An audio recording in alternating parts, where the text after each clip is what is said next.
Hello everyone, welcome to अकेडमिस्ट।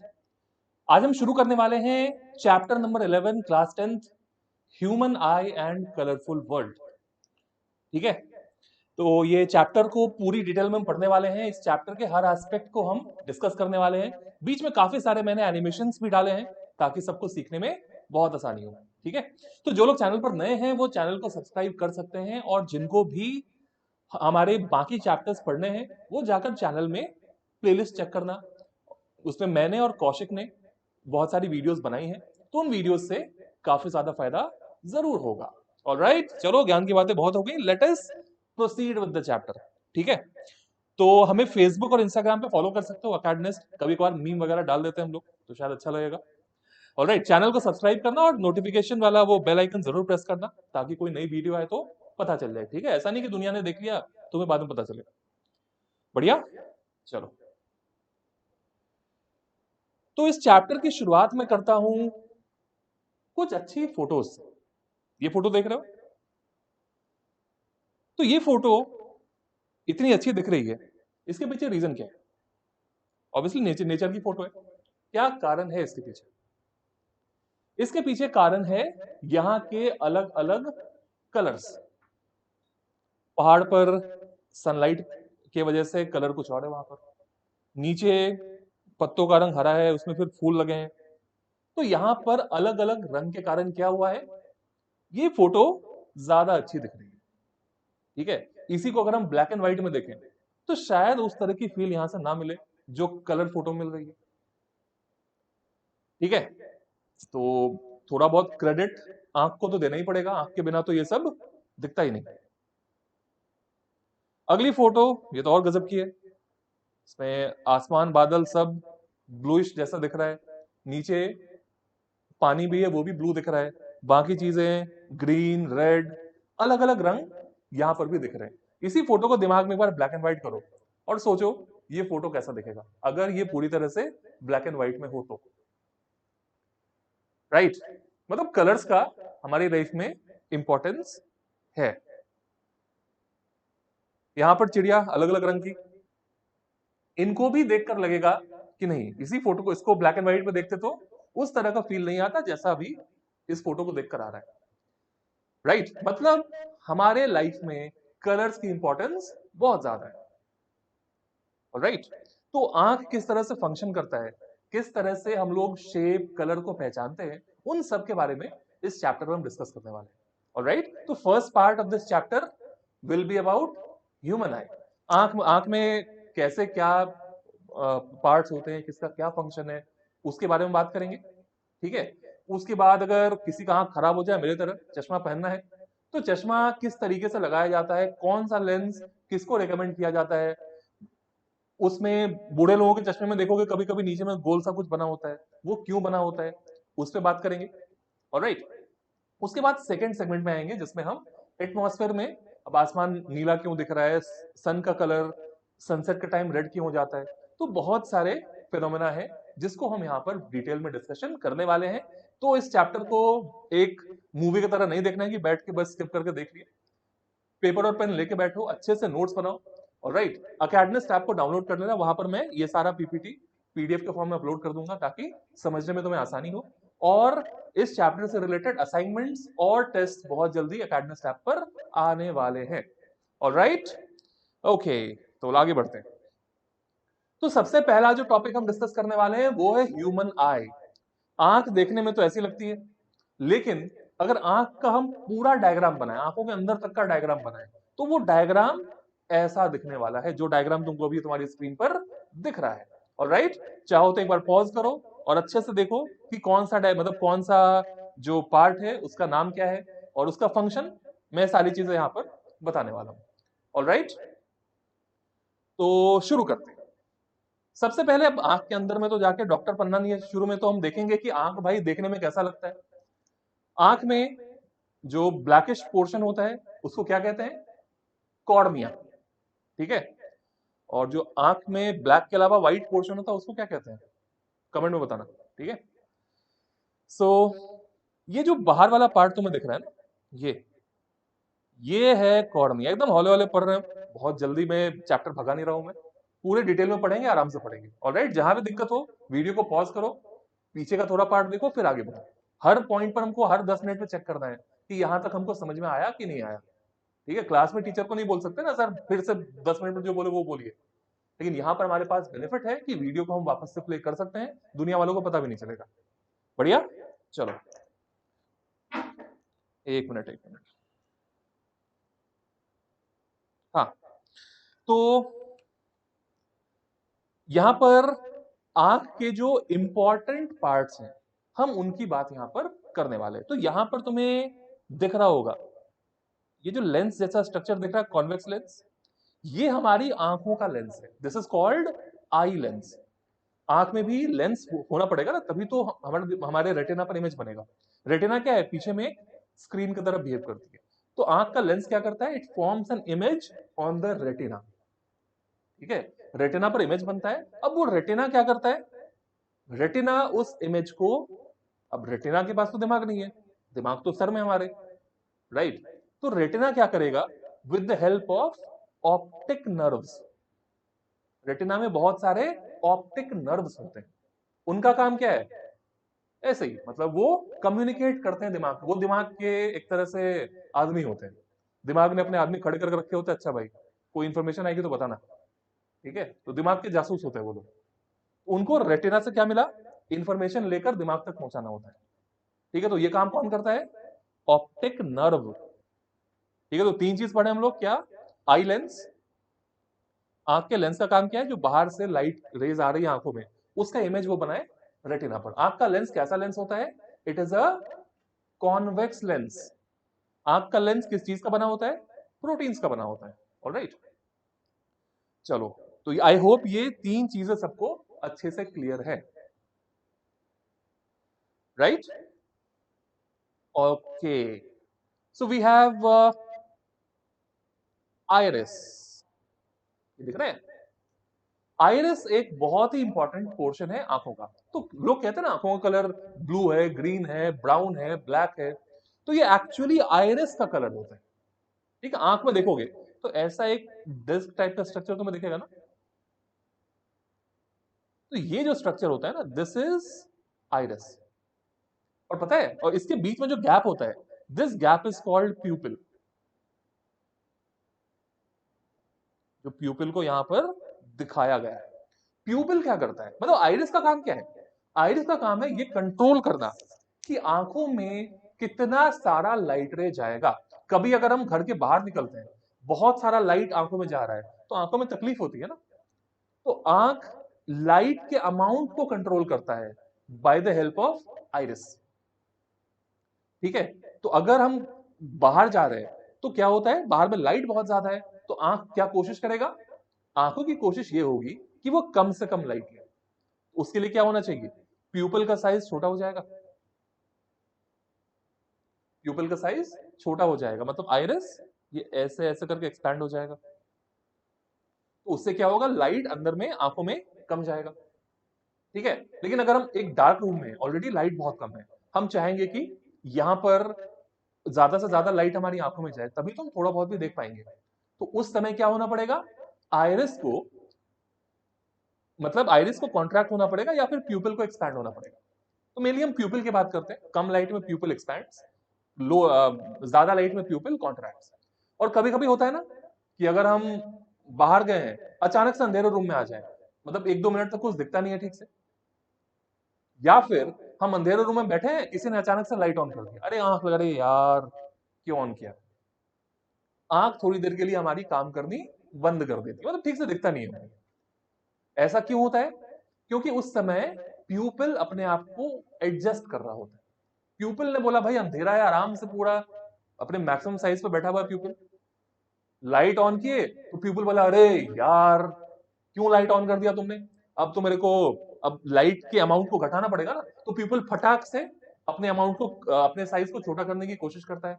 और वो जो सडन चेंज है ना, उससे हमारी आंखों को तकलीफ होती है। सडन चेंज हमारी आंख को पसंद नहीं है, राइट। माइक ठीक कर लो एक मिनट। चलो, वो सडन चेंज हमारी आंखों को पसंद नहीं आता। ओके, इसीलिए आंख से हमें थोड़ा बहुत उस समय दिख नहीं रहा होता है। बढ़िया। उसके बाद यहां पर एक लिक्विड होती है, that is called aqueous humour. Aqueous humour कहां होता है? Aqueous humour is a liquid जो प्रेजेंट होता है कॉर्निया और लेंस के बीच में। ये इस कंपार्टमेंट में जो लिक्विड भरी होती है ना, this is called aqueous humour. Alright, it is filled between cornea and आंख का lens, that is called aqueous humour. याद रहेगा? चलो, उसके बाद एक दूसरी लिक्विड होती है जो कहां होती है? लेंस और रेटिना के बीच में। ठीक है, ऐसा नहीं होता घर में घुसे तो ड्राइंग रूम होता है फिर अंदर में बाकी रूम, तो वैसा ये ड्राइंग रूम जैसा जो एरिया है ना, कॉर्निया और आई लेंस के बीच में, उसमें कौन सा लिक्विड होता है? Aqueous humour. और फिर आंख के लेंस और रेटिना के बीच में जो लिक्विड होती है, दैट इज कॉल्ड वेट्रस ह्यूमर। ठीक है, ये इस बीच में फिल्ड होता है। और राइट, नाम अलग अलग है, ठीक है, ह्यूमर दोनों के एंड में, बट एक्वस और विट्रस ऐसे याद रखेंगे। ठीक है, मतलब ए और बी में पहले कौन आता है? ए पहले आता है, तो ए वाला मतलब जो ए वाली लिक्विड है वो यहां पर रहेगी और बी वाली लिक्विड अंदर होगी। अगर कभी उल्टा पुल्टा हो तो ऐसे याद रखो, ए अल्फाबेटिकली ए पहले आता है, तो एक्वस ह्यूमर पहले होगा, विट्रस ह्यूमर बाद में होगा। बढ़िया। ऑलराइट, चलो भाई, इतना तो सीख लिया हम लोग। अच्छा, एक और चीज है, यहां पर क्या होता है? There are suspensory ligaments. ठीक है, चलो इसको हटा के मैं फिर से लिखता हूं, सस्पेंसरी लिगामेंट्स। इनका काम क्या है? सस्पेंसरी लिगामेंट्स क्या होते हैं? ये आंख के लेंस को, आंख का लेंस तो अपने आप रखा नहीं रहेगा ना वहां पे, कोई चीज तो चाहिए जो उसको होल्ड करके रखे। तो सस्पेंसरी लिगामेंट्स क्या होते हैं? ये आंख के लेंस से कनेक्टेड होते हैं, ये आंख के लेंस को सस्पेंड करके रखता है। सस्पेंड मतलब लटका के रखना। तो सस्पेंसरी लिगामेंट्स का क्या काम है? आंख के लेंस को लटका के रखना। ठीक है, नहीं तो नहीं होगा तो फिर गिर जाएगा लेंस ना, फिर तो इमेज बनेगा ही नहीं रेटिना पे।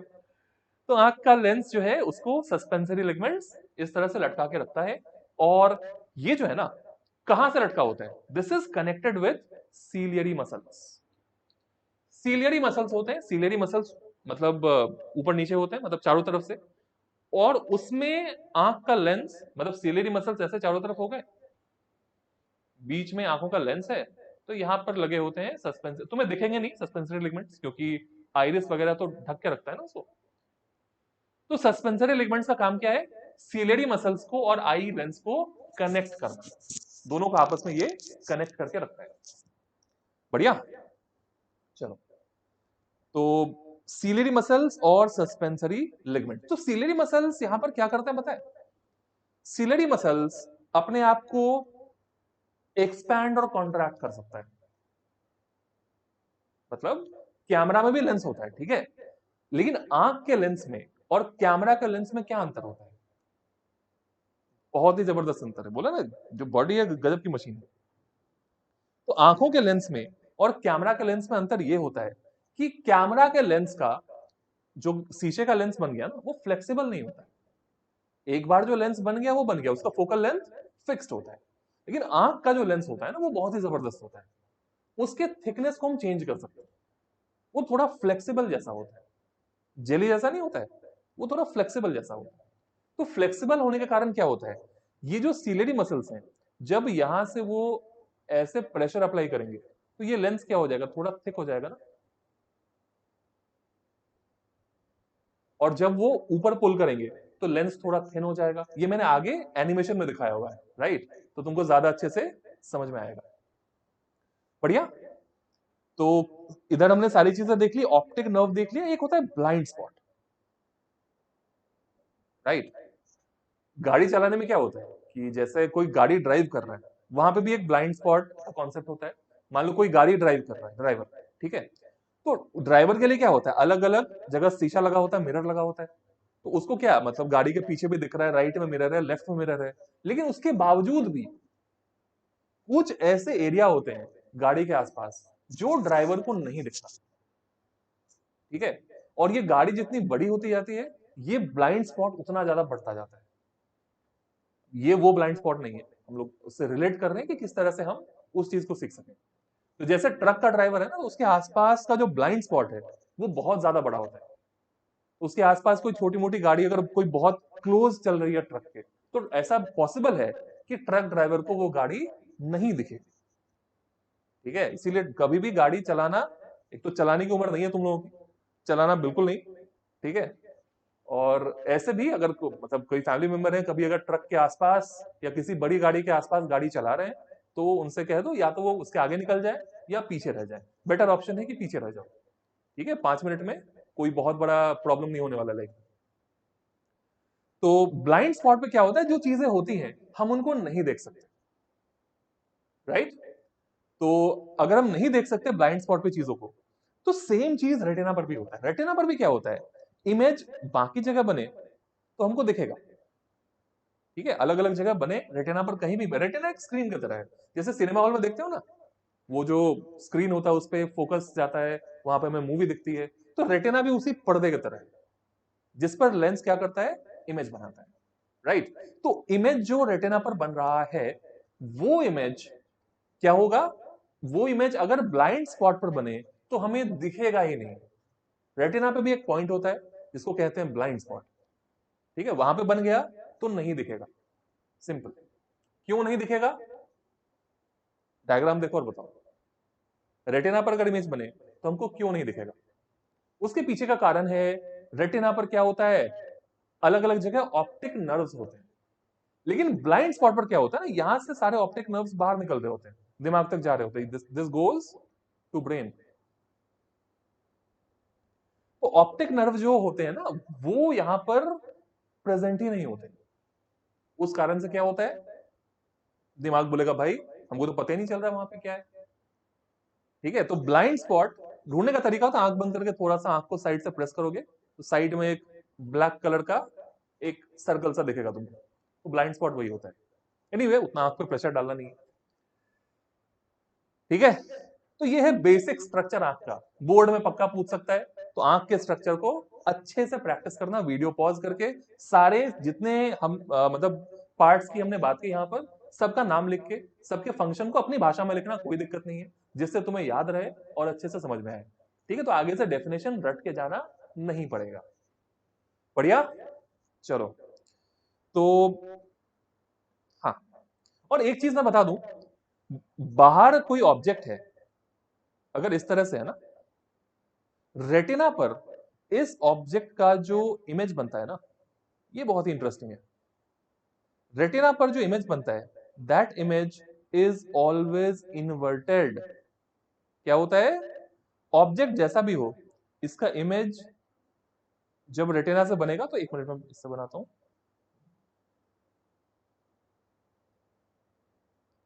हाँ, इसका इमेज जो बनेगा रेटिना पर, this image is always inverted. ये सीधा नहीं बनता भाई, तब तो गजब हो जाता भाई, दुनिया की सारी चीजें हमको उल्टी दिखेंगी क्या। रेटिना पर इमेज क्या बनता है, ऑपोजिट। तो रेटिना पर इन्वर्टेड इमेज बनता है, लेकिन देखो कितनी जबरदस्त चीज होती है, दिमाग तक जो सिग्नल जाता है ना, वो उल्टा जाता है। ठीक है, दिमाग को पता है भाई रेटिना के पास जो इमेज बनेगा ना, वो दुनिया में वैसा कुछ होता नहीं है, वो उल्टा बन रहा है इमेज। तो दिमाग क्या करता है, ऑप्टिक नर्व्स को बोलता है भाई तुम उल्टा देना, जो चीज नीचे है बोलना कि तुम ऊपर है। तो ऑप्टिक नर्व्स जो दिमाग तक हमारे सिग्नल पहुंचाता है, वो सिग्नल क्या होता है, उल्टा जाता है। वो सिग्नल होता है इलेक्ट्रिकल और केमिकल सिग्नल्स, वो सिग्नल उल्टा होता है, जिस वजह से क्या होता है, दिमाग पर, दिमाग से हम जो हमारे सामने जो इमेज है, हम उसको परसीव कैसा करते हैं, सीधा। रेटिना पर कैसा बनता है, उल्टा। ठीक है, मतलब रेटिना पर बन रहा है, ब्लाइंड स्पॉट तक नहीं जाना चाहिए, ब्लाइंड स्पॉट पर अगर चला गया तब तो तुमको वो पार्ट दिखेगा नहीं। ओके, चलो बढ़िया। तो इसके आगे बढ़ने के पहले मैं और दो चीजों के बारे में बताना चाहूंगा। ये जो ऑप्टिक नर्व्स होते हैं ना,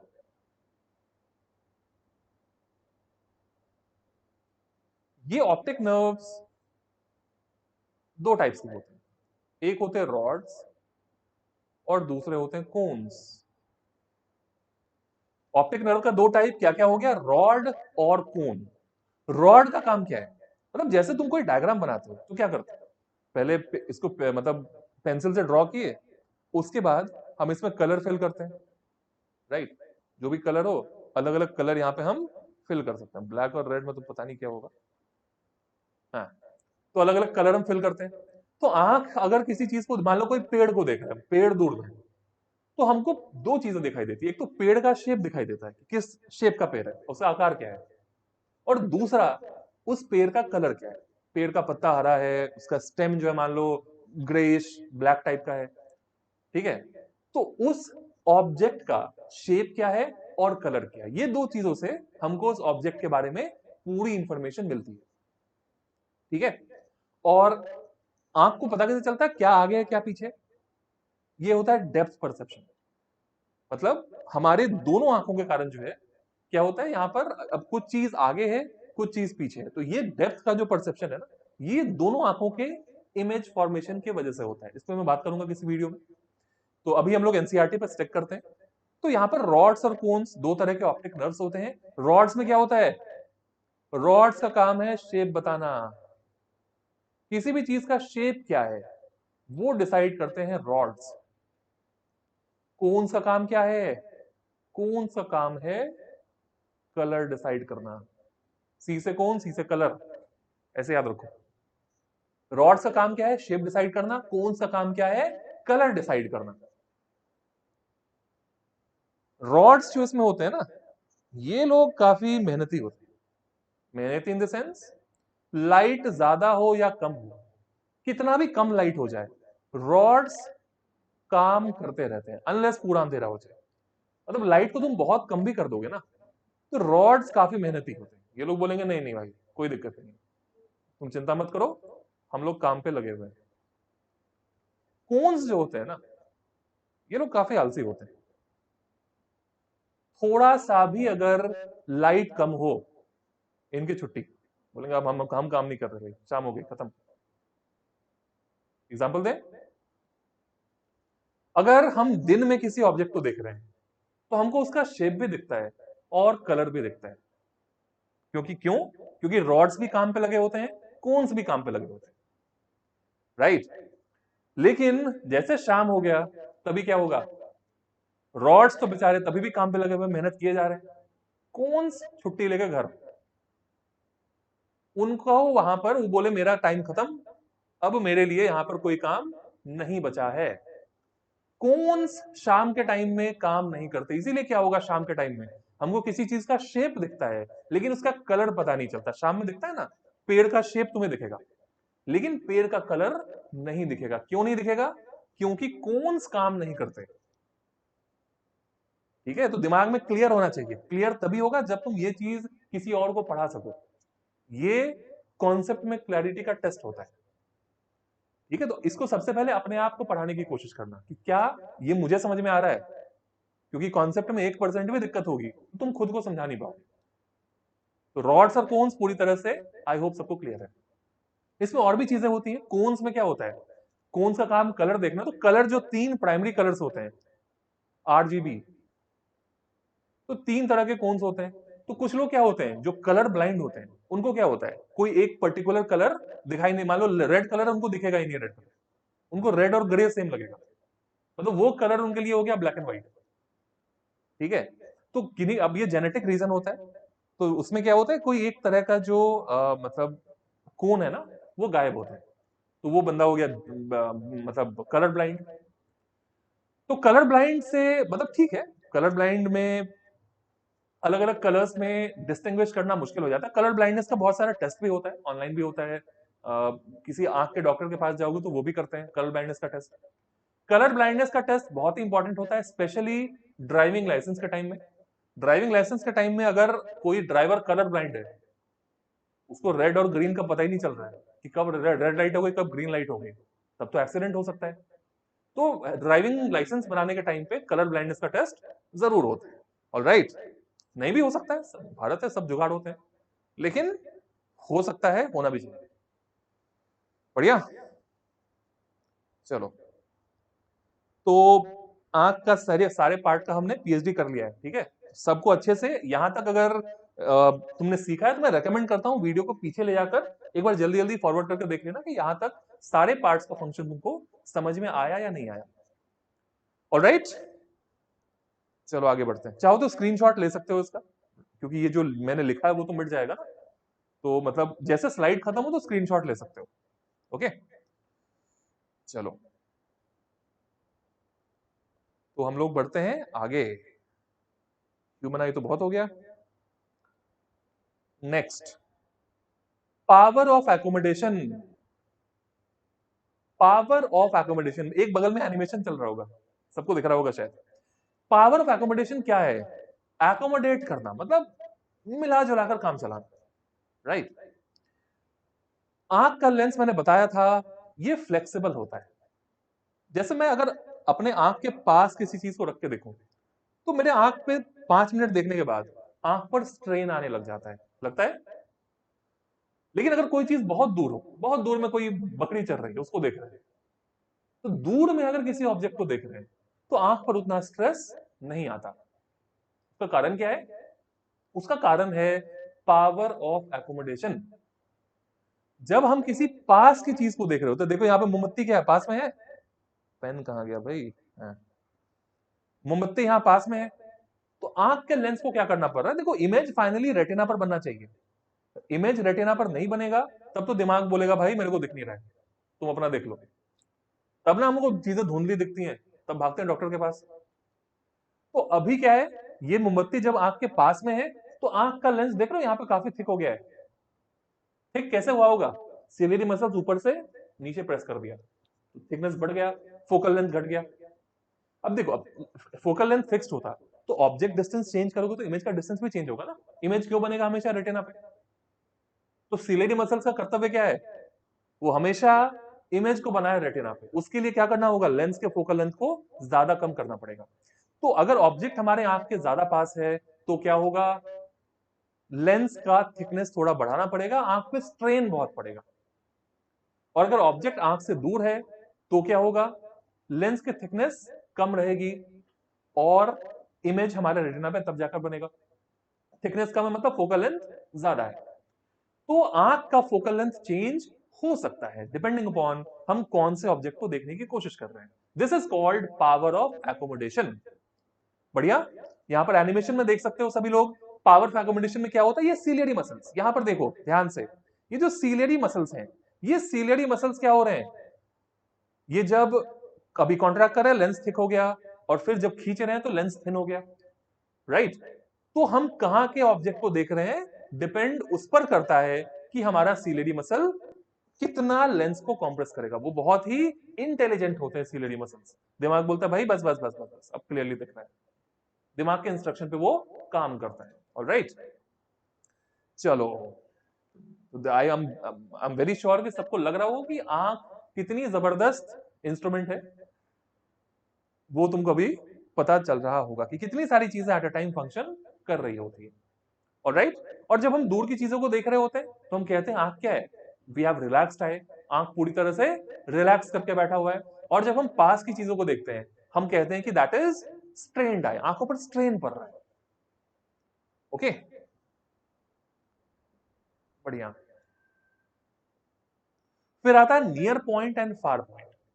फार पॉइंट क्या होता है? फार पॉइंट एक ऐसा पॉइंट जिसके बाद हमको क्लियरली दिखना बंद हो जाए। मान लो आंख यहां पर है, कुछ भी कोशिश करते बनाने का, डायग्राम तो बहुत ही खराब बन रहा है। ये आंख है, हम ऑब्जेक्ट को हम कहीं पर रख रहे हैं, यहां पर रख रहे हैं, यहां पर रख रहे हैं, तो एक डिस्टेंस ऐसा आएगा जिसके बाद अगर हम ऑब्जेक्ट को, मान लो ये पॉइंट जो है this is F, far point, तो फार पॉइंट के बाद अगर तुम ऑब्जेक्ट को रखोगे तो तुम्हें दिखना बंद हो जाएगा। घड़ी में मान लो टाइम कितना हो रहा है मुझे दिख रहा है, लेकिन मैं इसको दूर ले जाता जाऊंगा, ले जाता जाऊंगा, तो क्या होगा? मेरे को दिखने में और प्रॉब्लम होगी। तो एक पॉइंट के बाद मुझे दिखना बिल्कुल बंद हो जाएगा, मतलब बंद हो जाएगा मतलब मुझे क्लियरली नहीं दिखेगा। So that is the far point. तो फार पॉइंट के बाद कुछ भी रखोगे तुमको दिखाई बिल्कुल नहीं देगा। ठीक है, एक हेल्दी ह्यूमन आई के लिए फार पॉइंट कहां होता है? इंफिनिटी। क्योंकि हम दूर में भी चांद देख सकते हैं, सितारे देख सकते हैं जो बहुत दूर है, राइट। लेकिन मतलब प्रैक्टिकल पर्पसेस के लिए फार पॉइंट इंफिनिटी नहीं होता। फार पॉइंट इंफिनिटी से काफी पहले होता है, इंफिनिटी तो कभी आएगा ही नहीं। इनफाइनाइट दूर तो हम नहीं देख सकते। तो this is called far point of human eye. फिर आता है नियर पॉइंट। नियर पॉइंट क्या है?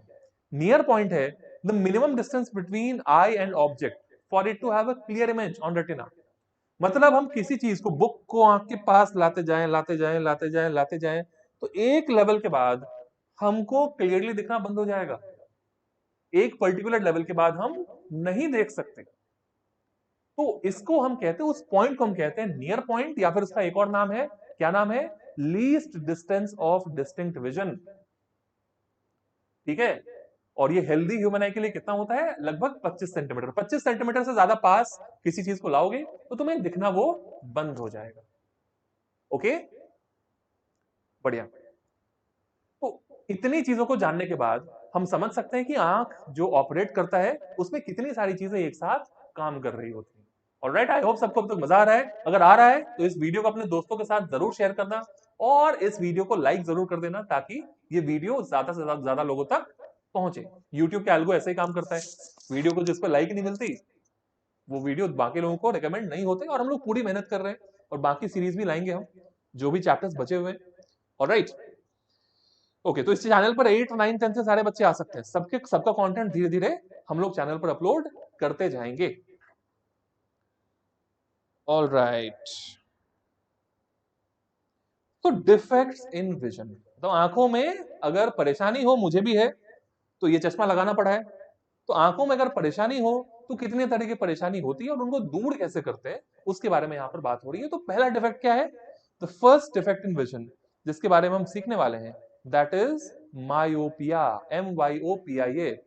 मायोपिया होता है जो मुझे है। मायोपिया क्या है?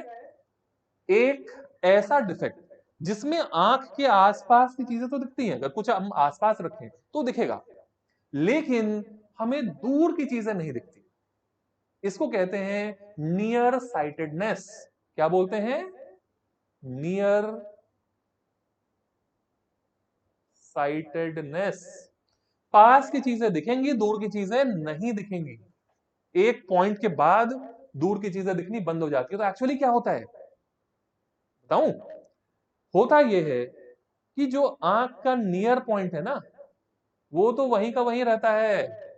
आंख के नियर पॉइंट में कोई चेंज नहीं आता, लेकिन धोखा कौन दे जाता है? आंख का फार पॉइंट, जो होना चाहिए था इंफिनिटी पे, ये इंफिनिटी पर ना होकर किसी दूसरे पॉइंट पर शिफ्ट हो जाता है। राइट।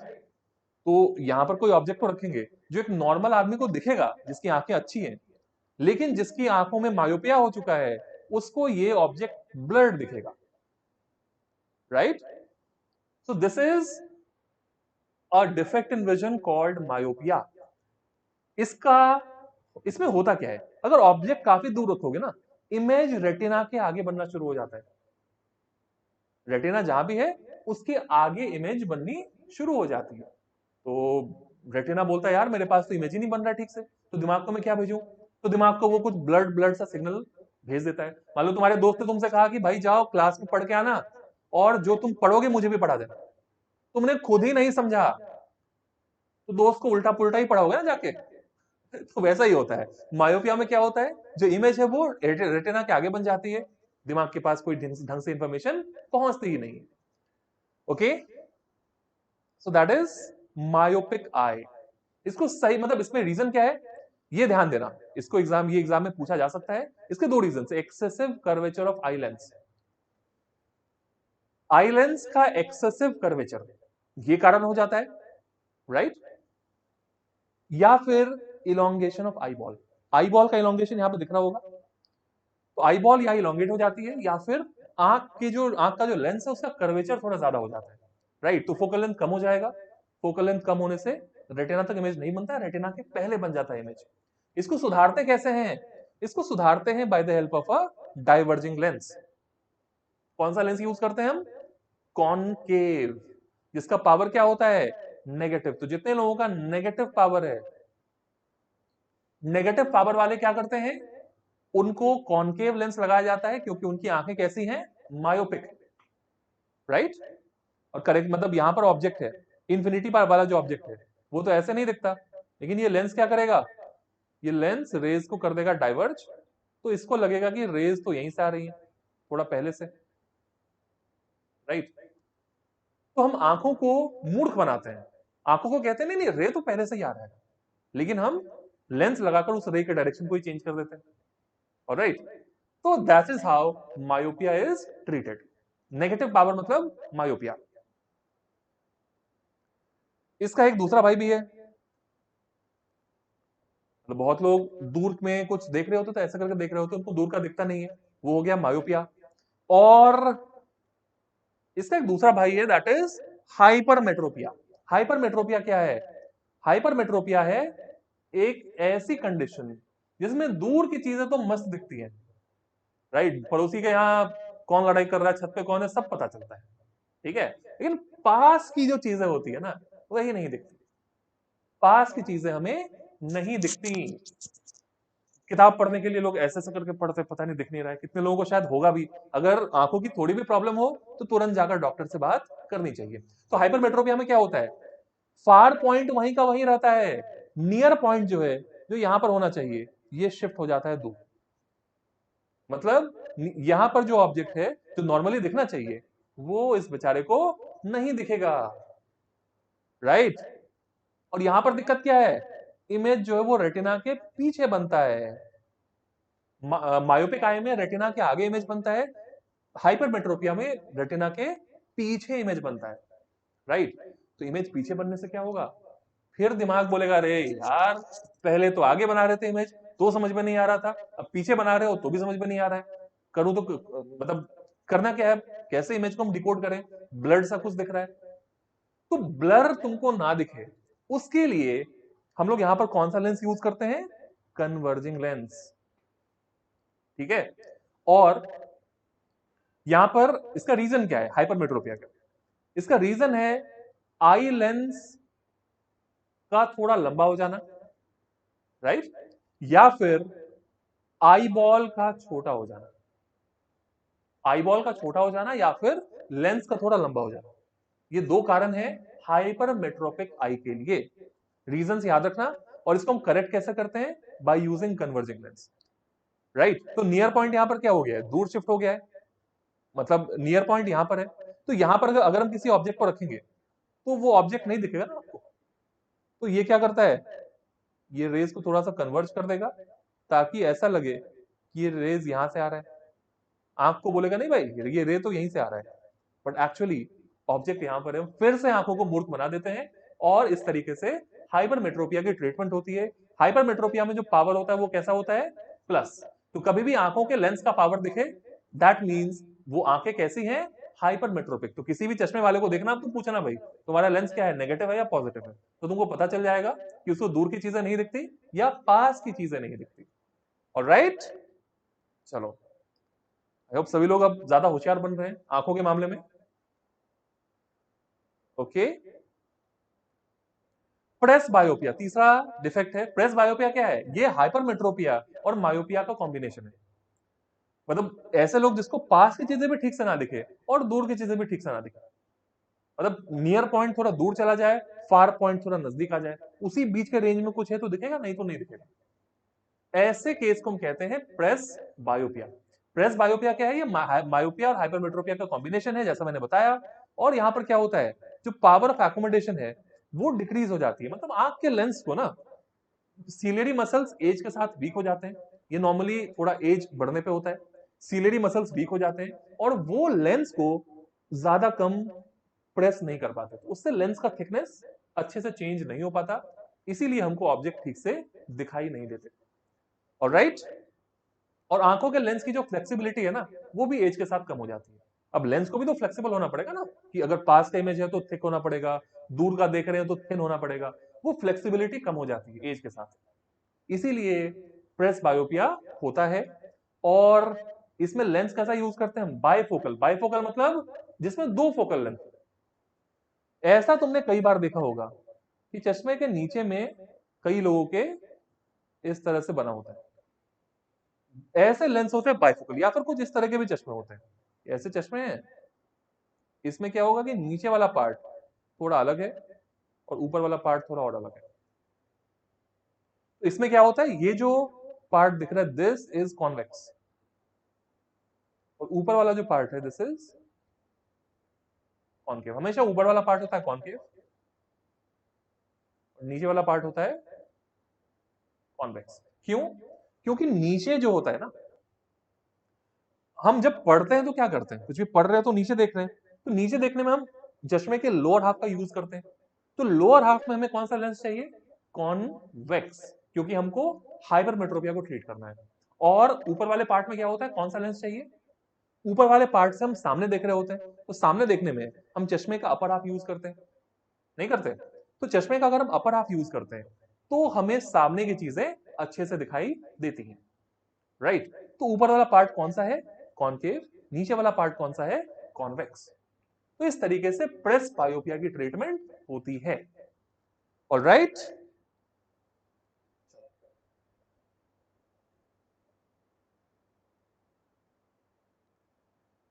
ओके। तो आंखों में डिफेक्ट इन विजन में एक और चीज होती है, कैटरैक्ट होता है। कैटरैक्ट में क्या होता है, आंखों के लेंस पर एक लेयर सा बनने लग जाता है, जो लेयर ओपेक होता है, उसके आर पार लाइट नहीं जा पाती। तो जिनको कैटरैक्ट होता है उनको क्या होता है कि ठीक से देखने में प्रॉब्लम होती है, कहीं कहीं पैचेस में चीजें काफी ब्लड दिखती है, पूरा क्लियर दिखेगा, बीच में ब्लड दिख रहा है, यहाँ ब्लड दिख रहा है। तो कैटरैक्ट का एक ही ट्रीटमेंट है, सर्जरी। सर्जरी के बिना काम नहीं चलता। ओके, फिर आता है refraction of light through a prism. Light का रिफ्रैक्शन, लाइट का रिफ्रैक्शन प्रिज्म के थ्रू क्या होगा, तो प्रिज्म अगर मैं बताऊं तो लकीली मेरे पास एक प्रिज्म है। ये जो सबको दिख रहा है ना, this is a glass prism. सामने देख रहे हो ये ट्रायंगल जैसा है, राइट? और यहां पर थिकनेस इसकी है कुछ, तो this is a glass prism, right? यही ग्लास प्रिज्म को यहां पर दिखाया गया। अब ये ट्रायंगल क्यों बना है, क्योंकि हम इसको ऐसे देख रहे हैं, तो ऐसे देखेंगे तो ये तो बस ट्रायंगल ही दिखेगा, राइट? शायद ऐसे दिख रहा हो सबको, ठीक है? तो इसको कहते हैं ग्लास प्रिज्म। ये बहुत ही जबरदस्त चीज है। अब मुझे तो स्पेक्ट्रम दिख रहा है, शायद तुम्हें अभी नहीं दिख रहा होगा, लाइट क्योंकि मेरे सामने से आ रही है।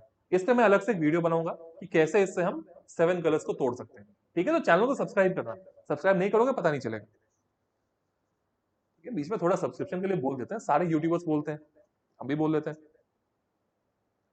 चलो भाई, तो यहां पर है रिफ्रैक्शन थ्रू अ प्रिज्म। अगर एक प्रिज्म में हम लाइट रे को इंसिडेंट कराते हैं, तो लाइट रे क्या होता है, अपना डायरेक्शन चेंज करता है, राइट? तो इसमें इस रे को हम क्या कहते हैं, this is called incident ray. क्या बोलते हैं, इंसिडेंट रे, ठीक है? ये जो अंदर में जा रहा है जिसको कहते हैं रिफ्रैक्टेड रे। इंसिडेंट रे, प्रिज्म के अंदर, प्रिज्म क्या है, दिस इज डेंसर मीडियम, ठीक है? बाहर में मान लो एयर है, ये है प्रिज्म। तो प्रिज्म ग्लास का बना होता है, तो एयर और ग्लास में ज्यादा डेंसर कौन होगा, glass. Glass is more denser, glass is denser, more कहना गलत है, ग्लास डेंसर मीडियम है। तो लाइट कहां बेंड होना चाहिए, नॉर्मल के तरफ बेंड होना चाहिए। जिनको इसमें दिक्कत है वो ऑप्टिक्स वाला मेरा लेक्चर देखो, 4 घंटे मैंने पूरा चैप्टर पढ़ाया हुआ है, सारे केसेस लेकर पढ़ाया हुआ है, ठीक है? लिंक मैं डिस्क्रिप्शन में और कमेंट्स में डाल दूंगा। तो जिनको इस चीज में दिक्कत है वो जरूर ऑप्टिक्स देख लें, ओके? तो यहां पर जो एंगल है दिस इज आई, तो यहां पर क्या होगा, ये जो है यहां पर बेंड होगा नॉर्मल की तरफ। तो ये हम मालूम कहते हैं R1। Angle of I is the angle of incidence, R1 is the angle of refraction. फिर ये दूसरे साइड को हिट करेगा यहां पर, लेकिन दूसरे साइड में क्या हो रहा है, ये एंगल मान लो R2 है। तो इन दोनों में मैं कंपैरिजन करूं तो मैं कह सकता हूं आई की वैल्यू क्या होगी, R1 से ज्यादा होगी, ठीक है? और R2 एंगल जो है ये क्या हो जाएगा, अब अगर मैं दूसरे सरफेस की बात करूं, ये सरफेस की, तो इस सरफेस के लिए this is the angle of, this is the incident ray and this is the refracted रे। लेकिन अब रिफ्रैक्टेड रे तो हम इसको बोल चुके हैं, तो इस रे को क्या कहते हैं हम, this is called emergent ray. What do we call this, emergent ray. बढ़िया। और ये जो एंगल बन रही है ना, इसको हम कहते हैं एंगल ऑफ इमरजेंस। क्या बोलते हैं, angle of emergence. Fine. So incident ray, refracted रे एंड इमर्जेंट रे, आई, R1, R2 और E. तो यहां पर तुम देखोगे जो लाइट रे है वो किस तरफ बेंड हुआ है. This is the base of the prism. तो लाइट रे यहां किस तरफ बेंड हुआ है, प्रिज्म के बेस की तरफ. तो लाइट रे पहले बोलेगा भाई मैं तो रास्ते से जा रहा था आराम से इस तरफ, लेकिन फाइनली किधर जा रहा है, फाइनली वो जा रहा है इस तरफ. This was the original direction.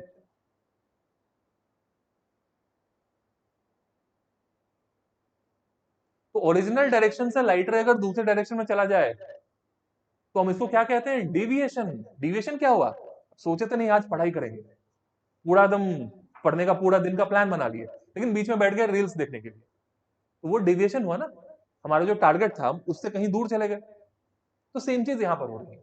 और इंसिडेंट रे का डायरेक्शन कुछ और था, रे कोई और डायरेक्शन में जाना चाह रहा था, लेकिन इमर्जेंट रे फाइनली जो है, जो फाइनली रे इमर्ज कर रही है मतलब बाहर निकल रही है, वो रे किसी और डायरेक्शन में जा रही है. तो यहां पर जो एंगल बनता है ना डेल्टा, इसको कहते हैं हम एंगल ऑफ डिविएशन. प्रिज्म क्या करता है, लाइट रे को बेंड कर देता है अपने बेस की तरफ. याद रहेगा सबको. ओके. ठीक है. और ये प्रिज्म का रिफ्रैक्टिव इंडेक्स, ये mu, if mu is the refractive index of the prism, तो म्यू जितना ज्यादा होगा ये एंगल ऑफ डेविएशन उतना ज्यादा होगा. मतलब म्यू जितना ज्यादा होगा लाइट उतना ज्यादा बेंड होगा. इस चीज को लिख लो कि जितना ज्यादा प्रिज्म का रिफ्रैक्टिव इंडेक्स होगा लाइट उतनी ज्यादा बेंड होगी. ठीक है. ओके.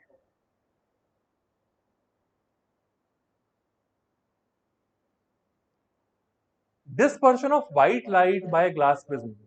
अगर एक शीशे का प्रिज्म है उसमें अगर हम व्हाइट लाइट को एंटर कराते हैं, ये जो प्रिज्म है इसमें अगर हम व्हाइट लाइट को एक तरफ से एंटर कराएं, इधर से जो लाइट निकलेगी ना, जो मेरे सामने एक व्हाइट कलर की रिंग लाइट लगी है मेरे चश्मे में, शायद तुम्हें रिफ्लेक्शन दिख रहा हो, उस रिंग लाइट के सामने अगर मैं इसे लगाऊंगा तो मुझे यहाँ पर सातों कलर्स दिखने स्टार्ट हो गए. राइट. मैं इससे अगर इस रिंग लाइट को देखूंगा तो मुझे कलर्स दिखने शुरू हो गए. कैमरा पे दिखाना थोड़ा मुश्किल है बट इस पे मैं बनाऊंगा वीडियो जैसा बोला मैंने. बट मुझे यहाँ से कलर्स दिखने स्टार्ट हो गए सातों. ठीक है. तो इसमें होता क्या है, जो व्हाइट लाइट है, व्हाइट लाइट, एक मिनट ये तो एनिमेशन है. व्हाइट लाइट में 7 कलर्स होते हैं. व्हाइट लाइट, ये रेड विबग्योर का शॉर्ट फॉर्म होता है, VIBGYOR, VIBGYOR. White light 7 colours का बना होता है. वी से क्या होता है, वायलेट. आई से इंडिगो. कलर क्या क्या क्या है वो देख सकते हो यहाँ पे. बी से ब्लू, जी से ग्रीन, वाई से येलो, ओ से ऑरेंज, आर से रेड. विबग्योर. राइट. तो VIBGYOR are the 7 constituents of light. Light इन सातों कलर से मिलकर बना. इन सातों कलर को मिलाओगे तो व्हाइट लाइट आ जाएगा. इन सातों कलर की लाइट को, सातों कलर को नहीं, कलर को पेंट को मिलाओगे तो फिर तो ब्लैक जैसा कुछ बन जाएगा. तो ये सातों कलर मिलकर व्हाइट लाइट बनता है. और यहाँ पे क्या होता है, व्हाइट लाइट को जब हम प्रिज्म में एंटर कराते हैं तो ये अपने सातों कलर्स में टूट जाता है. इस फेनोमेना को हम क्या कहते हैं, इसको हम कहते हैं डिस्पर्शन. मतलब व्हाइट लाइट को अगर हम इन सातों कलर्स में तोड़ दें, इन सारे कलर्स में, तो इस फिनोमेना को हम कहते हैं डिस्पर्शन. डिस्पर्शन हम प्रिज्म से करा सकते हैं. प्रिज्म में क्या होगा, अगर हम व्हाइट लाइट एंटर करेंगे सारे कलर्स को बेस की तरफ तो बेंड करेगा, बेस की तरफ सारे कलर्स को बेंड करेगा, लेकिन सबसे ज्यादा बेंड किसको करेगा, वायलेट को. यहां पर रेनबो उल्टा बनता है, रेड ऊपर वायलेट नीचे. ठीक है. तो प्रिज्म अलग अलग लाइट को बेंड करता है. वायलेट को सबसे ज्यादा बेंड करता है, इंडिगो को उससे कम, ब्लू को उससे कम. इसका रीजन डिटेल में मैं किसी वीडियो में बात करूंगा, बट अभी के लिए यही समझ लो कि वायलेट लाइट के लिए ना रिफ्रैक्टिव इंडेक्स सबसे ज्यादा होता है. अलग अलग कलर्स के लिए ये प्रिज्म की रिफ्रैक्टिव इंडेक्स अलग अलग होगी. ठीक है. तो जिसके लिए रिफ्रैक्टिव इंडेक्स ज्यादा है वो ज्यादा बेंड कर रहा है। अगर तुम चाहते हो कि मैं इस पे अलग से वीडियो बनाऊं तो मुझे कमेंट करके बता सकते हो, मैं अलग से इस पे वीडियो बनाऊंगा। ऑलराइट, इसको अगर हम एक एनिमेशन के फॉर्म में देखें तो अभी दिखेगा, देख सकते हो सभी लोग, व्हाइट लाइट यहां से एंटर कर रहा है और यहां से सातों कलर्स अलग अलग होकर बाहर निकल रहे हैं।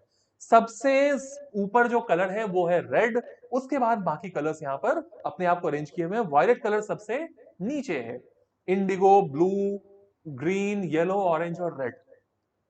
ठीक है, तो इस तरह से डिस्पर्शन होता है। यहां पर क्या हो रहा है, यहां पर हो ये रहा है कि यहां से व्हाइट लाइट, यहां से व्हाइट लाइट जा रही है। ठीक है, व्हाइट लाइट यहां से जा रही है और वो प्रिज्म में एंटर करने के बाद यहां पे सातों कलर्स में टूट रहा है। ओके, तो ये जो अलग अलग कलर्स में टूटने का फिनोमेना है, इसी को हम कहते हैं डिस्पर्शन ऑफ लाइट। ओके, तो ये बहुत ही इंटरेस्टिंग फिनोमेना है।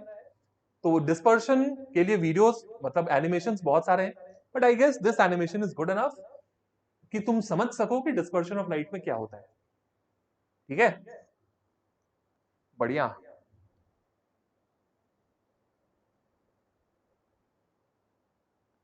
फाइन,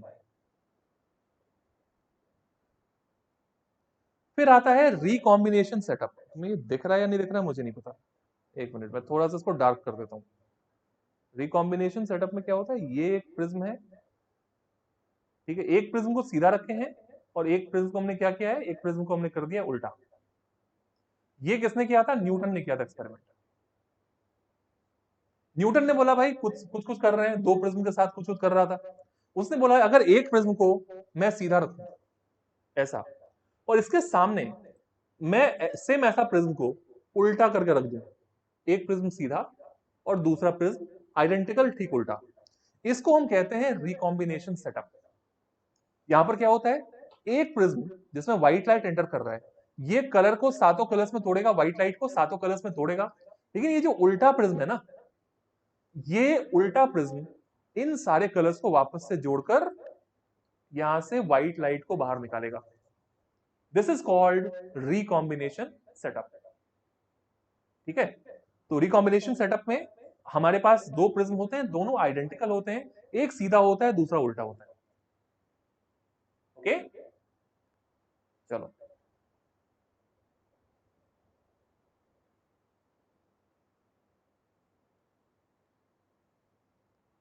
नेक्स्ट आता है रेनबोज।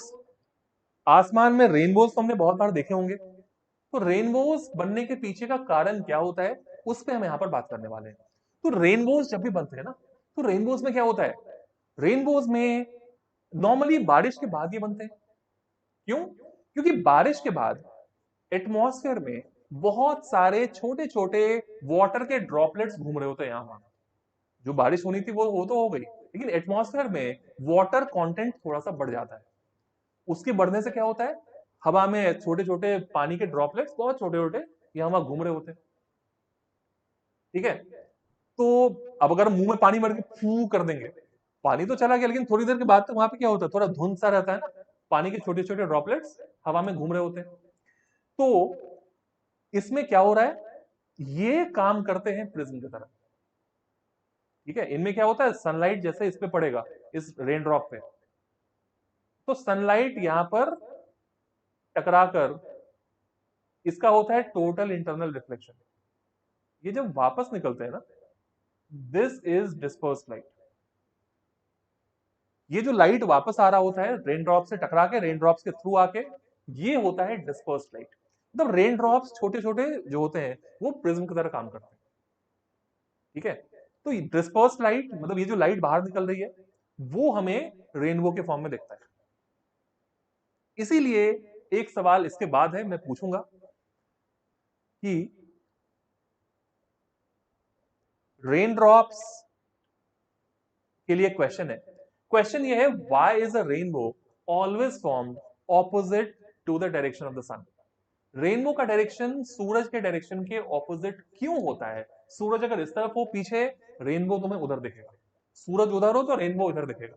सूरज के आसपास कभी कभी रेनबोज बनते हैं, उसका कारण अलग है, बट ये बारिश वाला जो रेनबो होता है ना, वो हमेशा सूरज के ऑपोजिट तुम्हें दिखेगा।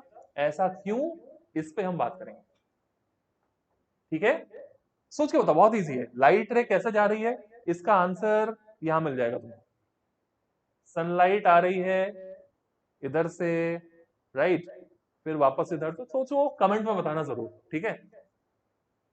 राइट, फिर आता है atmospheric refraction, twinkling of stars. Twinkle twinkle little star, बचपन में हमने पढ़ा होगा। तो स्टार्स ट्विंकल क्यों करते हैं, स्टार्स के टिमटिमाने के पीछे क्या रीजन है? उसका रीजन है, सबसे पहले एक चीज जान लो, जैसे ही स्टार्स तो धरती से बहुत दूर होते हैं, तो स्टार्स की जो लाइट है उसको स्टार लाइट बोलते हैं। वो जैसे ही धरती के अंदर एटमॉस्फेयर में एंटर करता है, तो एटमॉस्फेयर में एंटर करने के साथ साथ क्या होगा, एटमॉस्फेयर में एंटर करने के साथ साथ, ये एटमॉस्फेयर है, तो जैसे ही लाइट यहां पे एंटर करेगा, एटमॉस्फेयर तो हो गया डेंसर मीडियम, तो ये लाइट क्या होता है, नॉर्मल की तरफ बेंड करेगा। तो हमारे आंखों में जो लाइट आ रही होती है वो एक्चुअली बेंड करके पहुंच रही होती है। तो हमें स्टार्स का जो पोजीशन है वो कहां दिखता है, एक तो उसकी पोजीशन थोड़ी शिफ्टेड तुम्हें दिखेगी, जहां पे तुम्हें दिख रहा है एक्चुअली वो स्टार वहां पर नहीं होता है, वो किसी अलग एंगल पर होता है। ठीक है, लेकिन फिर भी ट्विंकल क्यों करते हैं stars, why twinkle twinkle little stars, because, इसको चलो मैं आसानी से समझाने की कोशिश करता हूं। मान लो तुमने एक कप लिया, कप में चाय है, ठीक है, चाय से क्या हो रहा है, काफी गर्म है चाय, उससे भाप जो होता है स्टीम वो निकल रहा है। हम स्टीम को क्या करेंगे ना, ऐसे आंख के मतलब कप को आंखों के सामने रखेंगे ऐसे, तो कप के ऊपर तुम देखोगे, तो क्या वहां पर तुम्हें चीजें थोड़ी झिलमिलाती हुई दिखेंगी? कोई भी चीज काफी गर्म हो, उसके ऊपर जो कुछ दिखता है वो हल्का झिलमिलाता हुआ दिखता है, होता है ना। इसके पीछे का रीजन क्या है, इसके पीछे का रीजन ये है कि जब कोई एयर का टेम्परेचर बढ़ जाता है, तो एयर का टेम्परेचर बढ़ने से एयर की डेंसिटी कम हो जाती है। डेंसिटी के कम होने से क्या होता है, उसका रिफ्रैक्टिव इंडेक्स भी चेंज होने लग जाता है। तो रिफ्रैक्टिव इंडेक्स के चेंज होने के कारण हमें वो झिलमिलाहट दिखती है, क्योंकि वहां पर गर्म हवा आ रही है, उसका रिफ्रैक्टिव इंडेक्स अलग हो रहा है, कोल्ड एयर को डिस्प्लेस कर रहा है, तो वो उस वजह से उस एरिया का रिफ्रैक्टिव इंडेक्स चेंज होता रहता है, फ्लिकर कर रहा होता है।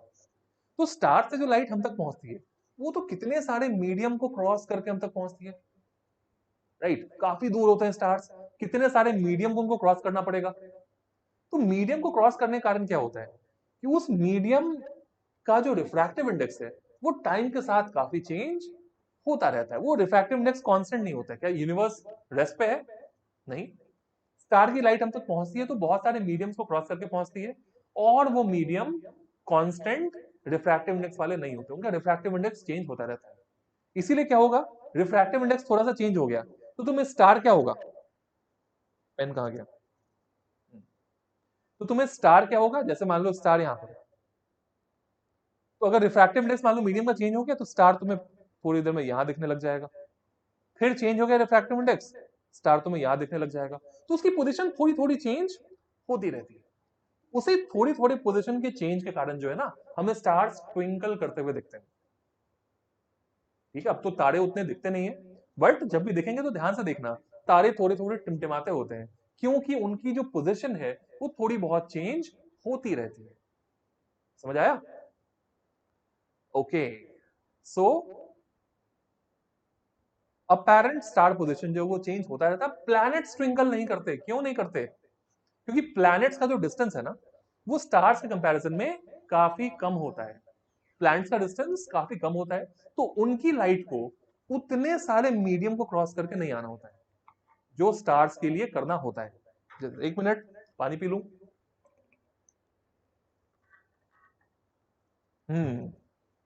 तो मैंने बोला प्लैनेट्स क्या होते हैं, अर्थ के काफी क्लोज होते हैं एज कंपेयर टू स्टार्स, तो उसके लाइट को ना हम तक ऐसे पहुंचना नहीं, मतलब बहुत कम मीडियम को क्रॉस करके हम तक पहुंचना होता है।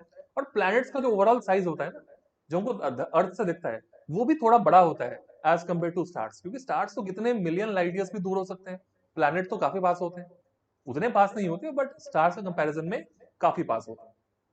ठीक है, तो प्लैनेट्स में ये जो अपैरेंट शिफ्ट होता है ना, वो थोड़ा बहुत होता है, इतना कम शिफ्ट होता है उनकी पोजीशन में कि उसकी ब्राइटनेस जितनी होती है ना, उसमें वो कॉम्पनसेट हो जाता है। राइट, मतलब प्लैनेट्स की ब्राइटनेस इतनी ज्यादा होती है कि उसमें थोड़ा बहुत वो फ्लिकर भी करता है ना, तो तुम्हें पता नहीं चलेगा।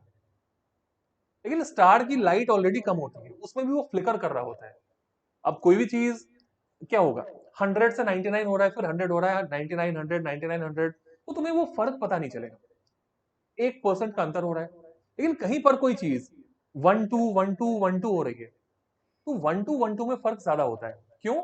क्योंकि वो मतलब 1 से 2 हुआ मतलब 100% बढ़ गया, राइट, मतलब उसकी इंटेंसिटी ट्वाइस हो गई। तो 1 2 का जो फर्क है ना, वो तुम्हें ज्यादा दिखेगा, 199 का फर्क तुम्हें ज्यादा नहीं दिखेगा।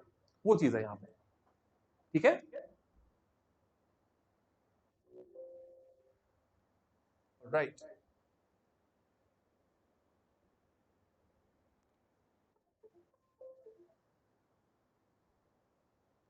ओके।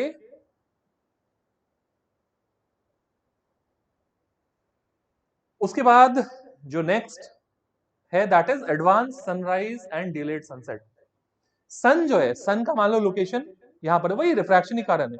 सन का लोकेशन, सन अगर हॉरिजन के नीचे जा चुका है, हॉरिजन क्या हुआ, जहां तक हमें दिख रहा है धरती पे, जहां आसमान और धरती मिलता हुआ दिखता है, that is horizon.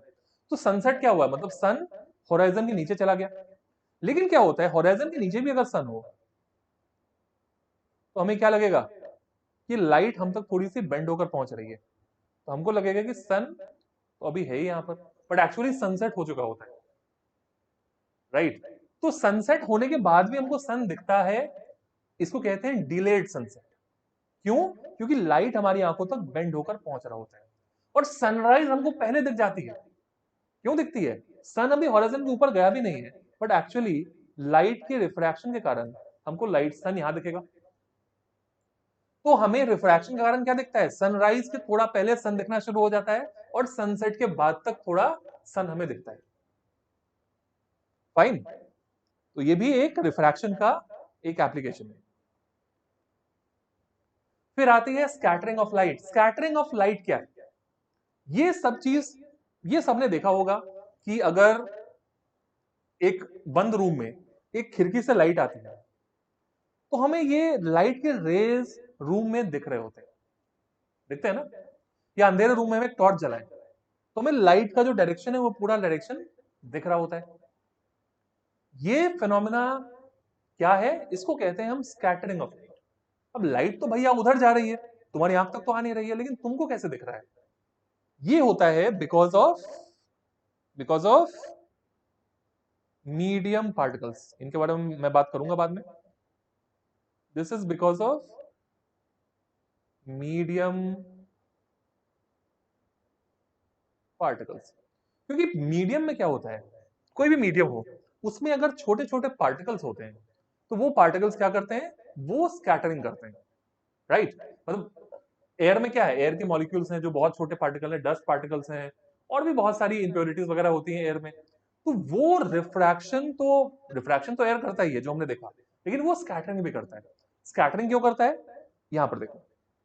Scattering is a process जिसमें एक कोई मीडियम का पार्टिकल है, उसमें इंसिडेंट लाइट आ रही है, और मीडियम क्या कर रहा है, इंसिडेंट लाइट को एब्सॉर्ब कर रहा है और अलग अलग डायरेक्शन में भेज रहा है।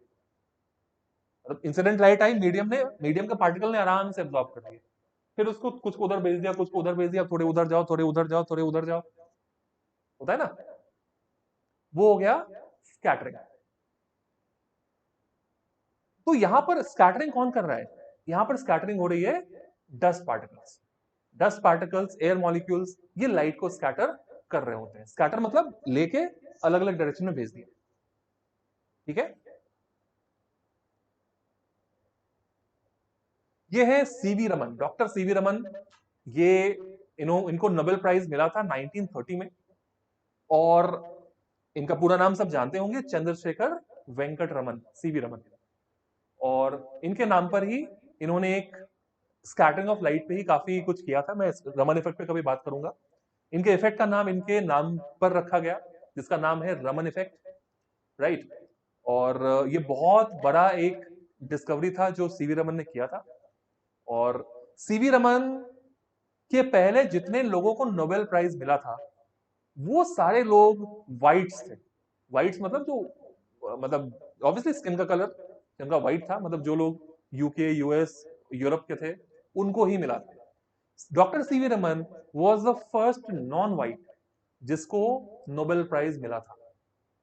ठीक है, तो हमारे लिए बहुत बड़े गर्व की बात है कि डॉक्टर सीवी रमन ने इतना बड़ा काम किया था। इनके काम के बारे में मैं तुरंत तो समझा नहीं पाऊंगा, थोड़ा कॉम्प्लिकेटेड है, लेकिन किसी वीडियो में जरूर बात करूंगा। तो अगर चाहते हो कि वीडियो बने इस पे तो कमेंट करके बताना मुझे, ठीक है। टिंडल इफेक्ट, टिंडल इफेक्ट क्या है? टिंडल इफेक्ट ये है, colour of scattered light depends. अच्छा, तो इसमें क्या होता है, अगर लाइट से इधर जा रहा है, मान लो तुमने टॉर्च यहां पे जलाया, ठीक है, टॉर्च से लाइट निकल रही है, इधर जा रही है, लेकिन तुम अगर यहां भी खड़े हो ना, तुमको ये बीम ऑफ लाइट दिखेगी, क्योंकि इसमें बहुत सारे डस्ट पार्टिकल्स या मीडियम पार्टिकल्स होंगे। जो मीडियम पार्टिकल्स हैं, वो पार्टिकल्स क्या करते हैं, लाइट को एब्जॉर्ब करके अलग अलग डायरेक्शन में भेजेंगे। तो अलग अलग डायरेक्शन में लाइट जाने के कारण ही तुम्हें ये बीम ऑफ लाइट दिखाई देगी। जैसे हमने यहां पर वाटर लिया, ये एक सोल्यूशन है। सोल्यूशन में क्या होता है, जो पार्टिकल्स होते हैं वो मॉलिक्यूल्स के बीच तक चले गए होते हैं, अच्छे से मिल चुके होते हैं। तो ट्रू सोल्यूशन में, this is a true solution, इस सोल्यूशन में तुम्हें लाइट का पाथ नहीं दिखेगा। इससे लाइट पास कर रही है, तो बिकॉज यहां पर मीडियम पार्टिकल्स प्रेजेंट ही नहीं, वो इतने फाइन है कि मतलब यहां पर वो ठीक से, मतलब ये ठीक से यहां पर स्कैटरिंग नहीं कर पा रहे। स्कैटर टिंडल इफेक्ट क्या है, मतलब अगर लाइट किसी मीडियम से पास कर रही है तो हम उसके परपेंडिकुलर भी खड़े हैं ना, तो भी हमको लाइट दिखेगी। This is called Tyndall effect, right. तो अगर सोल्यूशन है, उससे लाइट को पास कराओगे, तुम्हें लाइट का पास नहीं दिखेगा, वहां पर टिंडल इफेक्ट नहीं होता। लेकिन अगर हम कोलाइड से, सॉल्यूशन सस्पेंशन और कोलाइड पढ़ा होगा तुमने, जिसमें कोलाइड में क्या होता है, मीडियम पार्टिकल्स हैं वो थोड़े बड़े होते हैं, उनसे अगर लाइट पास करे तो तुम्हें लाइट का पाथ यहाँ पर दिखने वाला है। रूम में अगर मैं टॉर्च जलाऊं तो शायद मुझे लाइट का पाथ ना दिखे, लेकिन स्मोक अगर थोड़ा डाल दे रूम में, तो स्मोक में तुम्हें लाइट का पाथ जरूर दिखना शुरू हो जाएगा, क्योंकि स्मोक में जो पार्टिकल्स होते हैं वो लाइट को अच्छे से स्कैटर कर पाते हैं। ओके, और यहां पर ये भी चीज है, colour of scattered light depends upon the size of the scattering particle. अब स्कैटर करने वाला जो पार्टिकल है वो किस साइज का, वो बहुत छोटा है, बड़ा है, कौन सी साइज का पार्टिकल है, उस पर भी स्कैटर्ड लाइट का कलर तुम्हें पता चलेगा। अब ये स्कैटर्ड लाइट थोड़ा ब्लूइश दिख रहा है, तो ब्लूइश दिखने के पीछे रीजन क्या है, ये तुम्हें मीडियम के जो पार्टिकल्स हैं उसके साइज से पता चलेगा, राइट। तो मीडियम पार्टिकल्स का जो साइज है वो यहां पर क्या है, colour of scattered light depends upon the size of the medium particle. जितने ज्यादा बड़े पार्टिकल्स होंगे मीडियम में, बड़े पार्टिकल्स बड़े वेवलेंथ को स्कैटर करते हैं, छोटे पार्टिकल्स छोटे वेवलेंथ को स्कैटर करते हैं, राइट। मीडियम में पार्टिकल्स अगर बड़े बड़े हो, वो बड़े वेवलेंथ, बड़ा वेवलेंथ क्या हुआ, रेड, उसको स्कैटर करेगा। लेकिन अगर छोटे पार्टिकल्स हो तो वो किसको स्कैटर करेंगे, छोटे वेवलेंथ को। ओके,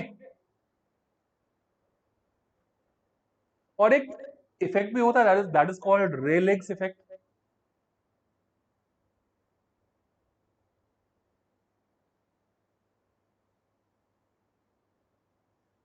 इस भाई साहब ने क्या बोला था, इन्होंने कहा था कि अगर हमारे पास अलग अलग कलर्स हैं, VIB GYOR, इसमें से सबसे ज्यादा स्कैटर करने की टेंडेंसी, सबसे ज्यादा स्कैटर करने की टेंडेंसी वॉयलेट की होगी, मैक्सिमम, और सबसे कम स्कैटर करने की टेंडेंसी रेड की होगी। ये कहा था रेलेग ने। अगर हम वॉयलेट से रेड की तरफ जाएं तो स्कैटर करने की टेंडेंसी रिड्यूस होती है, बढ़ती नहीं है। मतलब वॉयलेट का मन करेगा पूरा स्कैटर कर जाए, रेड लाइट उतना स्कैटर नहीं करता है, ठीक है। इसी वजह से there is something very interesting, जितने सारे डेंजर या स्टॉप के सिग्नल्स होते हैं, रेड लाइट हो गई, रेड कलर का कुछ है, ये सब रेड कलर के होते हैं, बिकॉज रेड कलर में क्या होता है, वही scattering is inversely proportional to the wavelength, wavelength ज्यादा स्कैटरिंग कम। तो हम चाहेंगे कि हमारी आंखों तक अगर कोई डेंजर साइन है तो वो अच्छे से पहुंच जाए ना। तो ऐसा कब होगा, ऐसा तब होगा जब स्कैटरिंग कम हो। तो इसीलिए डेंजर वाले जितने सिग्नल्स हैं वो सारे रेड कलर के होते हैं। रेड कलर का वेवलेंथ क्या होता है, वेवलेंथ ऑफ रेड, ये होता है मैक्सिमम, ये मैंने यहां लिखा भी है, red has the longest wavelength among all the colours. तो जिसका वेवलेंथ ज्यादा होगा वो कम स्कैटर होगा। ठीक है, तो इसीलिए हम चाहेंगे डेंजर वाले जो सिग्नल्स है वो रेड कलर के बने हो, क्योंकि वहां पर स्कैटरिंग अगर हो जाएगी तो हो सकता है हमको ठीक से दिखाई ना दे। राइट, तो डेंजर के साइंस दिखने चाहिए, इसीलिए सारे कौन से कलर के होते हैं, रेड कलर के होते हैं। बढ़िया। नेक्स्ट है कलर ऑफ स्काई। आसमान नीला क्यों होता है? बचपन से हमने देखा है आसमान को नीला, बट आसमान नीला क्यों होता है? सबसे पहला रीजन है स्काई के ब्लू होने के पीछे एटमॉस्फेयर। अगर एटमॉस्फेयर ना हो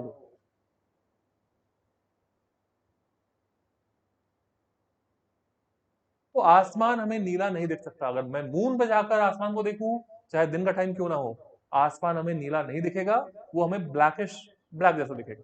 बीच में सन ब्राइट दिखेगा बट आसमान ब्लैक। राइट, तो आसमान अगर हमें ब्लू दिख रहा है तो उसके पीछे रीजन है एटमॉस्फेयर। क्या एटमॉस्फेयर रीजन है? सन ने तो भैया व्हाइट लाइट भेजा, ये सन है, ठीक है, इसने भेजा व्हाइट लाइट। ये व्हाइट लाइट क्या होगा, ये अर्थ है, अर्थ के पहले किसमें एंटर होगा, एटमॉस्फेयर में। तो व्हाइट लाइट जब एटमॉस्फेयर में एंटर होगा तो व्हाइट लाइट में क्या होता है, V I B, G Y O R, right. और एटमॉस्फेयर में जो एटम्स या मॉलिक्यूल्स हैं ये तो काफी छोटे होते हैं। और हमने क्या सीखा था, छोटा वेवलेंथ किसको, छोटे मीडियम के पार्टिकल्स किसको स्कैटर करते हैं, छोटे वेवलेंथ को स्कैटर करते हैं। तो छोटे पार्टिकल्स अगर छोटे वेवलेंथ को स्कैटर करते हैं, इसका मतलब छोटा वेवलेंथ किसका होता है, रेड का या वायलेट का? मतलब ये जो शुरू में तीन है ना, वीआईबी, ये बेचारे स्कैटर हो जाते हैं, वीआईबी तक स्कैटर हो जाएंगे, और बाकी ये जो वाई ओ आर है, जी वाई ओ आर, वो एटमॉस्फेयर को पार करके हमारी आंखों तक पहुंच जाता है। इसीलिए ध्यान से सुनना, वीआईबी जो छोटे वेवलेंथ है वो स्कैटर हो जाते हैं, इसलिए आसमान में वो सारे लाइट हमें स्कैटर होते हुए दिखते हैं, तो आसमान हमें नीला दिखता है उस वजह से। लेकिन सन, अब सन के लाइट से क्या हो गया, वीआईबी तो गायब हो गया, सन ने तो व्हाइट लाइट भेजा है, ठीक है, तो वीआईबी तो गायब हो गया सन के लाइट से। मतलब सन जो है, मतलब सबसे कम स्कैटर कौन होगा, रेड, उससे कम ऑरेंज, उससे कम येलो। तो सन जो हमें दिखता है ना वो थोड़ा येलोइश क्यों दिख रहा होता है, क्योंकि सन का जो वीआईबी वाला पार्ट है ना वो स्कैटर हो चुका है, और हमें उस वजह से आसमान ऑलरेडी नीला दिख रहा है। ठीक है, तो इस पार्ट को दोबारा देख लेना ताकि अच्छे से समझ में आ जाए। और इसमें एक और चीज है, और रीजन क्या है कि सन हमें थोड़ा एक्स्ट्रा रेड दिखता है। सनसेट और सनराइज के टाइम में सन हमें एक्स्ट्रा रेड दिखता है। क्यों? क्योंकि जब सन हमारे सर के ऊपर होता है ना, तो ध्यान से देखना, इसको सिर्फ इतना ही एटमॉस्फेयर, मतलब सनलाइट को यहां से यहां तक पहुंचना है, तो इसको सिर्फ इतना सा ही एटमॉस्फेयर क्रॉस करना है, एटमॉस्फेयर का थोड़ा सा पोर्शन। लेकिन जब ये होराइजन के पास होता है, इसको इतना सारा एटमॉस्फेयर क्रॉस करना होगा, क्योंकि लाइट जो थोड़ा टेंजेंट के अलोंग आता है, जब सर के ऊपर हो तो वर्टिकली आ रहा होता है, तो लाइट जब टेंजेंट के अलोंग आ रहा हो ना, उस केस में क्या होता है, लाइट को मीडियम में ज्यादा ट्रैवल करना होता है, और जितना ज्यादा लाइट मीडियम में ट्रैवल करेगा उतनी ज्यादा स्कैटरिंग होगी। ठीक है, सर के ऊपर है तो स्कैटरिंग थोड़ी कम होती है लाइट, लेकिन जब वो हॉराइजन के पास चला गया तो इतना सारा लाइट मीडियम से सारे पार्टिकल से टकरा टकरा के पहुंचा हमारे पास। तो सोचो अब, इनमें से सबसे बहादुर कौन है जो स्कैटरिंग नहीं कराएगा? इनमें से सबसे बहादुर क्या है, रेड कलर। ये अपने आप को जैसे तैसे करके स्कैटरिंग से बचा लेगा, होगा कम होगा, ये बेचारों का तो वॉट लग गया होगा, ये सब स्कैटर स्कैटर होकर यहां वहां घूम चुके होंगे। राइट, इसीलिए यहां तक आते आते येलो भी, येलो कलर भी जो है ना, ये भी थोड़ा सा आसमान में स्कैटर होना शुरू हो जाते हैं, क्योंकि अब जितना ज्यादा टाइम ये एटमॉस्फेयर में रहेगा उतनी ज्यादा चांसेस होंगे कि वो कलर स्कैटर हो जाए। तो देखते हो सनसेट के टाइम में आसमान उतना नीला नहीं दिखता। क्यों नहीं दिखता? क्योंकि येलो कलर भी ना स्कैटर होना वहां पर शुरू हो चुका होता है। ठीक है, और सन में क्या हुआ, ये सारे स्कैटर हो गए, तो ऑरेंज और रेड ही मोरलेस बच जाते हैं, बाकी सारे तो साथ छोड़कर भाग गए। ठीक है, तो इसीलिए सन रेडिश कलर का दिख रहा होता है। ये क्यों होता है, क्योंकि सन रेज को ज्यादा ट्रैवल करना होता है एटमॉस्फेयर में, तो स्कैटरिंग ज्यादा होती है। जब सन सर के ऊपर हो तो स्कैटरिंग थोड़ी कम होती है। ओके, हमने सारे एस्पेक्ट्स इस चैप्टर के कवर किए, और किसी को अगर अब भी परेशानी है तो कमेंट सेक्शन में जरूर बताना। अकेडनेस्ट ऐप को जरूर से जरूर डाउनलोड कर लेना, चैनल को सब्सक्राइब करना है, बेल नोटिफिकेशन प्रेस करना है, वीडियो को अपने दोस्तों के साथ जरूर शेयर करो। जोक वगैरह तो शेयर करते ही हो, इससे भला भी जरूर होगा, जोक वगैरह भी शेयर करना, बट इस वीडियो को भी अपने दोस्तों के साथ जरूर शेयर करो। और जैसे जैसे लोग चैनल के साथ जुड़ते जाएंगे, मैं बहुत ही सारी इंटरेस्टिंग चीजें सबके लिए लाता जाऊंगा। ऑलराइट, तो इस वीडियो में हम इतना ही रखते हैं, काफी बड़ा वीडियो बनाए, बट इस वीडियो को चाहो तो मल्टीपल पार्ट्स में देख सकते हो, ताकि तुम्हें समझने में प्रॉब्लम ना हो। और इस पूरे वीडियो के नोट्स जरूर बना लेना, क्योंकि जितनी सारी चीजें हैं, मैंने सारी चीजें इस चैप्टर की कवर की हैं, और एनसीईआरटी के जो सवाल हैं मैं उन्हें एक अलग वीडियो में कवर करूंगा, तो उस पर भी हम अच्छे से क्लैरिटी पाएंगे। बट उसके लिए जरूरी है कि तुमने इस वीडियो को अच्छे से शुरू से लास्ट तक देखा हो। ओके, सो इसी बात के साथ मैं इस वीडियो को एंड करता हूं, और बहुत ही जल्दी मिलते हैं हमारे किसी दूसरे वीडियो में।